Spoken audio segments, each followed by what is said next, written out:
Hey, what's going on, everyone? It's time for our digital huddle today, and it's been a cool week at GC already. And last night we had our dream team baseball game over at Roger Dean Stadium, where we got to go and just watch baseball and have a buffet and just have fun together. And I don't know, there's like 65, 70 of us there, and I just had a good time with all y'all, just having a good time trying to catch a baseball. But man, it was fun. And then this week, this Sunday, we have a guest worship leader with us for Sunday services, and that will be a great time as well. I think you guys are going to love him and his family joining us this Sunday.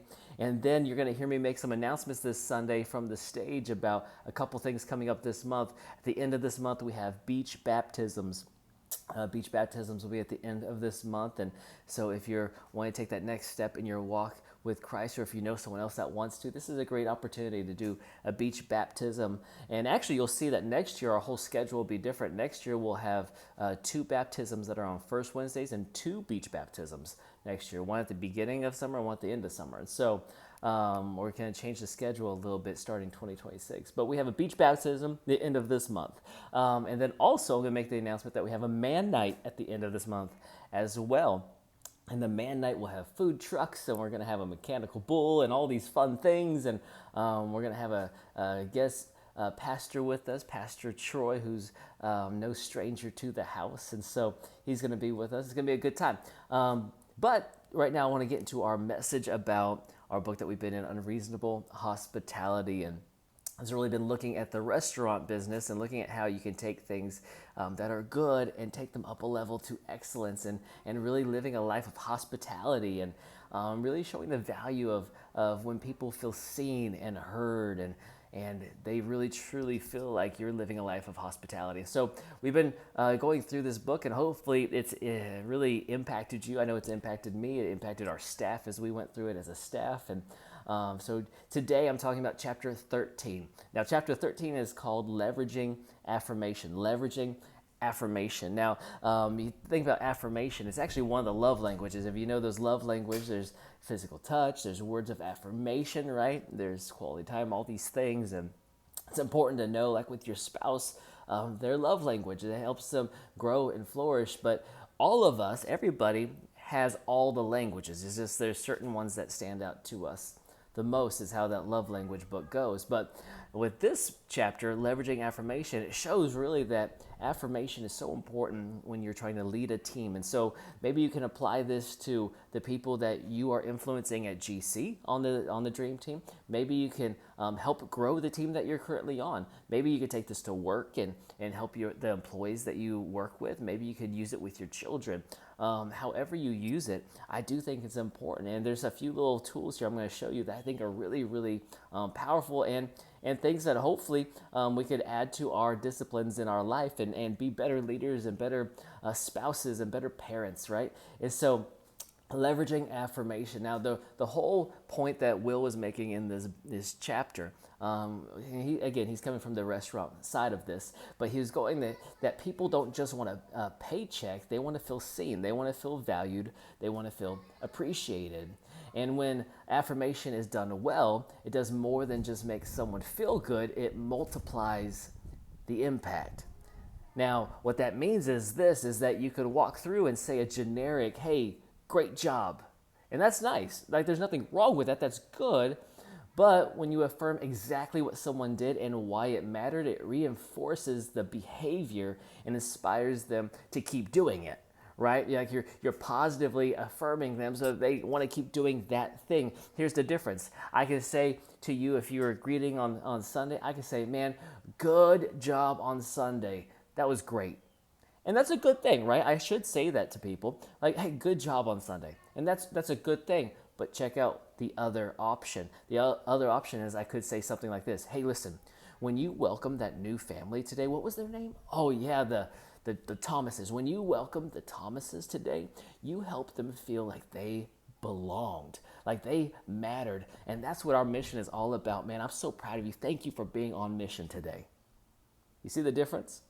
I still told them that they did a great job that Sunday, but I was so much more specific. I really gave them the energy to keep on going, and the encouragement to keep on going, keep doing that thing, because now they understood the why behind the what, right? We talk about it all the time. You got to know your why behind the what. So here's 3 takeaways I want you to take with you, write them down. I believe note takers are history makers, right? So make sure you take some notes, write these 3 things down because it matters. I think that if you do these things, it will change everything. You ready? Here's 3 takeaways. Whenever you are encouraging someone, when you are affirming someone, here's the number 1. You need to be specific.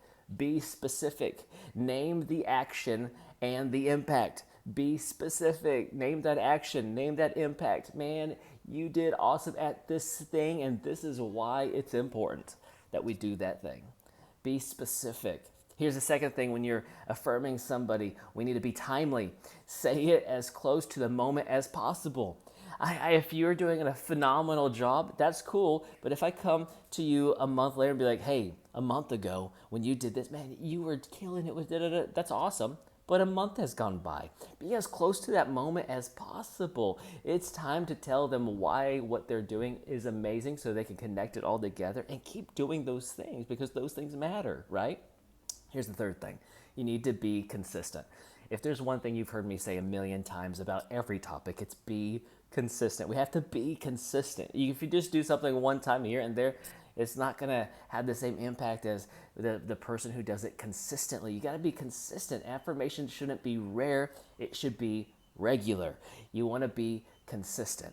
It's really like if you think about putting gas in your car, right? What you're doing every time you're saying, man, what you did right there, that was amazing that you did that like that because of this. When you do that, what that does is it's like putting gas in someone's car. Like you're filling them up and they're getting ready to just rev up and drive off and keep going and doing it again.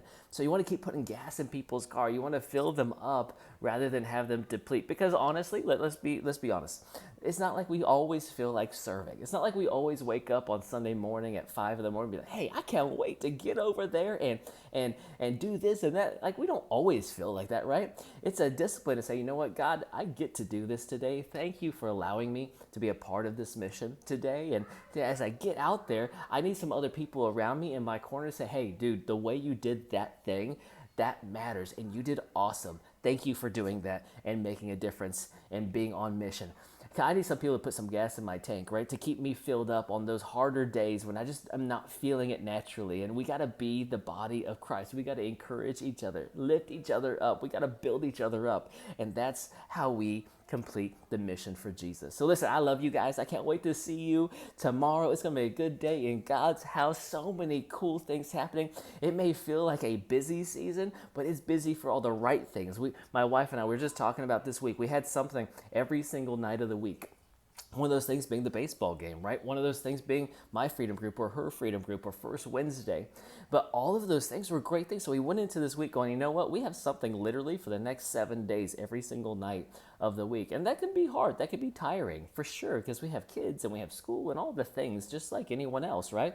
But we went into it saying, you know what, let's have a fun time. Let's change our perspective. We're doing these things and we're growing in our walk with God. We're able to do these things with other people. Let's have fun doing these things. And it's not something that we have to do. It's something we get to do this week. And so let's have a great time doing these things that we get to do with each other. I can't wait to see you guys tomorrow. Have a great rest of your day.